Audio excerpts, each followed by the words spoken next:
Hey, this is Ashley Andrews for my discussion board post for Unit 3.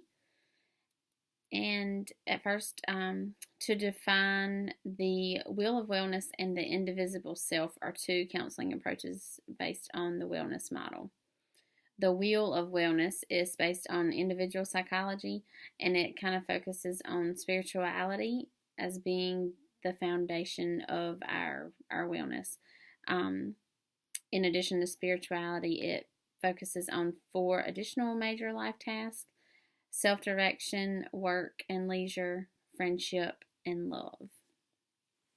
And then the indivisible self is used to help clients evaluate their own personal wellness while kind of assessing the choices that they can make to improve their wellness if they choose to do so.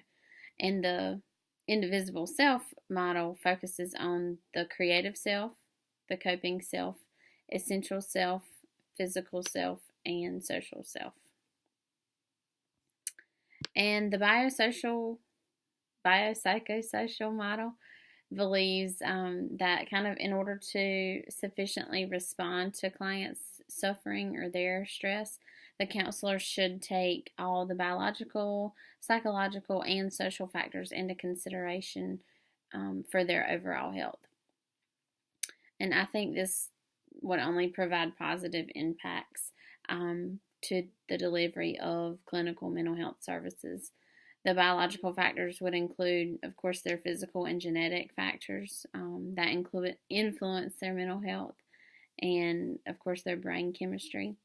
The psychological components include patterns of thinking, coping skills, their perceptions and emotional intelligence, and their personality characteristics. While the social components include their family relationships, support systems, and their cultural identity. So I think all of these factors definitely play an important role in making a person who they are. And as counselors, it should be imperative that we take all of that into consideration so that we can provide the best possible clinical counseling. And I think the biopsychosocial model allows clinicians to consider the entire picture, like just an overall picture, and not just see the client for who they are in their office, sitting in their office. And based on the podcast, the speaker defining spirituality and religion. Religion is attached to an institute or a practice of beliefs that people identify with, while spirituality is the individual's personal expression of their belief system. To me, my way to understand that is that people might identify with a religion, but they would still have their own spirituality, and they may or may not be the same. And when working in rural areas, it was discussed counselors might be challenged through their own belief systems.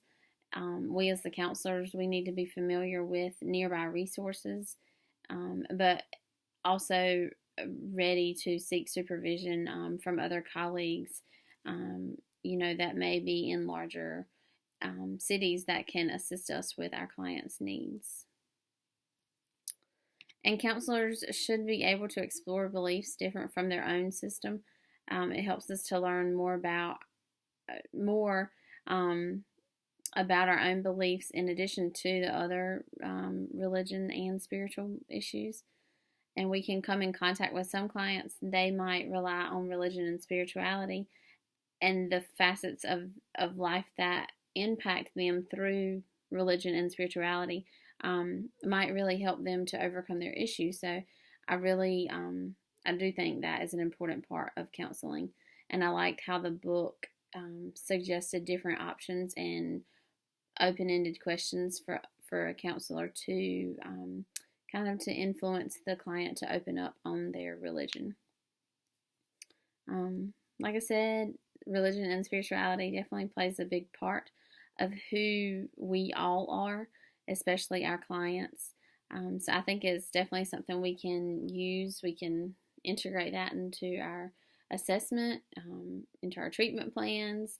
It certainly is part of the big picture when we're working with clients.